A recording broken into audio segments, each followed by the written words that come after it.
இன்னைக்கு நம்ம பார்க்குற ரெசிபி என்னன்னா சேனக்கிழங்கு மசியல். ஃபர்ஸ்ட் நம்ம என்ன பண்ணுறோம், இந்த கிழங்கை பற்றி நான் சொல்லிடுறேன். இந்த கிழங்கை வந்து நான் கொஞ்சம் மஞ்சத்தூள் கொஞ்சம் உப்பு போட்டு நல்லா வேக வச்சுருக்கேன். இப்போ தாளிப்பு பார்த்தீங்கன்னா கடுகு, ஒரு 4 மிளகாய், கொஞ்சம் பச்சை கருவேப்பிலை போட்டிருக்கேன். இதுக்கப்புறம் ரெடி பண்ணி வச்சுருக்க புளி தண்ணி, அவ்வளோதான். மஞ்சத்தூள்,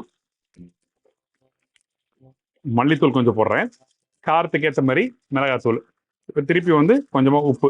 இப்போ திருப்பியும் மீதி உள்ள புளி தண்ணியை நான் இதில் யூஸ் பண்ணுறேன். அதுக்கப்புறம் இந்த புளி திருப்பி போட்டது இந்த மசாலாவோட குக் பண்ண போகிறோம், அவ்வளோதான்.